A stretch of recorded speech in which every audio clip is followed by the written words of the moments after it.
I am on my way to pick up Logan for the last time. And this is kind of a big deal or a milestone for me because our situation is different from the average divorced couple because we don't live, like, not only do we not live in the same town, we don't even live in the same state. I say this as I'm crossing the state line right now. But we live about 200 miles apart. And so our custody arrangement has been that I have the boys during the school year and he gets them in the summer, but we always switch off every other weekend. So for the last 16 years, I have been making this drive every other weekend. It's 400 miles every other weekend and between like 7 and 8 hours of driving, depending on which route we take. And so this is the last time that we are ever going to do that. And I don't normally share this drive because, like, you guys don't care. This is boring. Like, you don't want to see 4 hours of me just sitting in the car. But since this is the last time, I thought I'd give you a little bit of a backstory. So my parents got divorced when I was 12, and my mom and my now stepdad made the move to Central Illinois. And my aunt and uncle, so my mom's sister, already lived up there, and that's why they chose to go to that area. I guess they were just kind of ready to get out of my hometown and make a fresh start somewhere else. But they moved up there. And then 2 years later, when I was 15, the middle of my sophomore year, I made the decision to move up there with them. So I moved up there like during the holiday season that year. So I started school up there at the beginning of second semester of my sophomore year. And I became friends with my ex-husband's younger brother. And that is how I met my ex-husband. So then my ex-husband and I were together like through the rest of high school. He was my high school sweetheart. It was a little bit of an atypical relationship because he was actually a freshman in college. We were about like 3-ish years apart. And so he was about 2 hours away, and he was home on weekends and then over the summer. So I didn't see him quite the same way that most, it wasn't like I went to school every day and saw him like most high school couples would be. And maybe that's part of the problem because, maybe I didn't quite know him as well as I thought I did. But mostly I didn't know myself yet. I was young and I was naive and I didn't know what I wanted out of life yet. And I wasn't really able to see at that point that my ex-husband and I really were just like polar opposites. We had very little in common as far as like personality and ideologies and, our life goals, all of that kind of stuff. We could not possibly have been more opposite. And so throughout our marriage, which lasted 4 years, we just really didn't get along. We got to where we were fighting constantly. And I was very unhappy. I was miserable. And most of it was due to the relationship, but also where I lived in Central Illinois. It was a very small town. And when I say small town, I'm talking 1,300 people.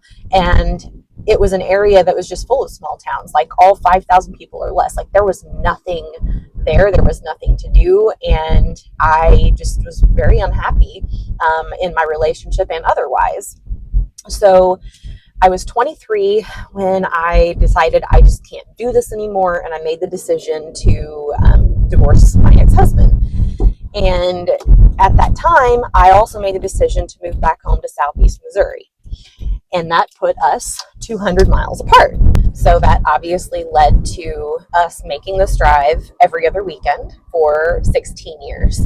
And, you know, if it was a scheduled weekend, like it kind of didn't matter if it was snowing, if it was storming. Like I've had to drive in all weather conditions. Just the last weekend that he was at his dad's, so 2 weeks ago, I was on my way home Friday night from dropping him off, and I was quite literally racing a tornado. We had, and if you have seen the last few vlogs, you probably saw it, but we had a tornado touchdown in our county, in our area, and it kind of came through my town, but kind of veered off and went downtown and didn't come into my neighborhood.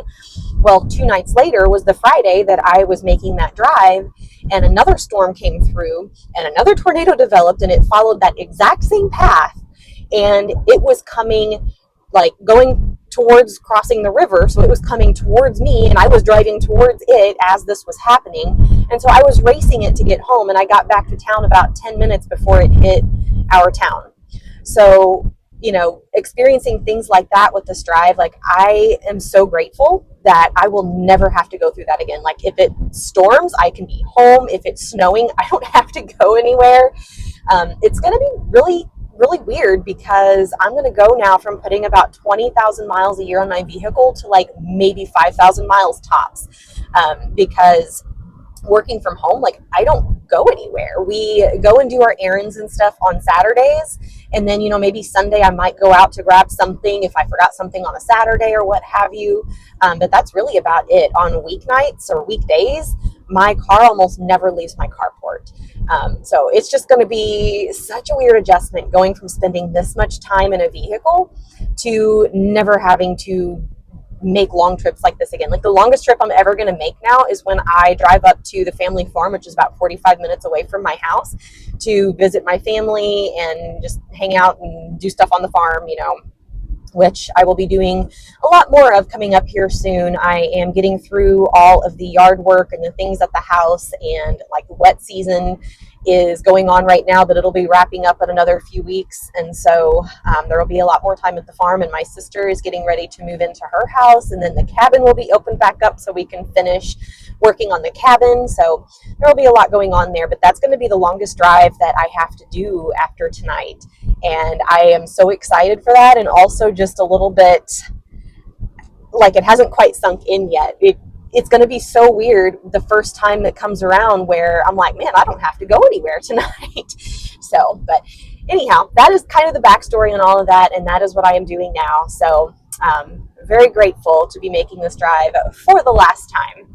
So anyhow, when I get done picking up Logan, I'm going back to the farm. We are going to go ahead and celebrate Easter, have our Easter dinner this evening. That way I don't have to drive back up there tomorrow. So I will probably check in with you again tomorrow. So I will see you then.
May you always find your way to higher ground.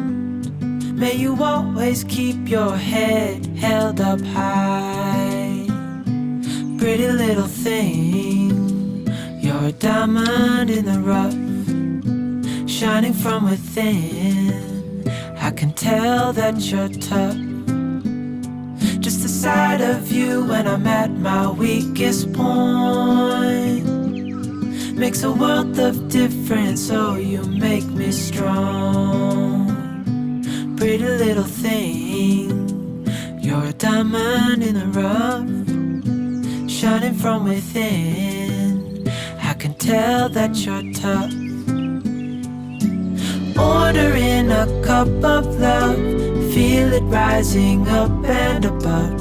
You will always keep my heart and soul strong. Plant your seeds and watch them grow. The light will always know where to go. You will always keep my heart and soul strong.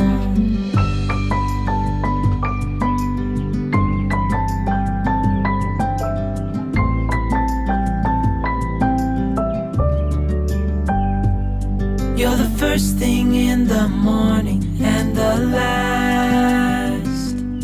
Baby, you're my future and you are my past. Pretty little thing, you're a diamond in the rough, shining from within. I can tell that you're tough. Ordering a cup of love, feel it rising up and above. You will always keep my heart and soul strong. Plant your seeds and watch them grow. The light will always know where to go. You will always keep my heart and soul strong.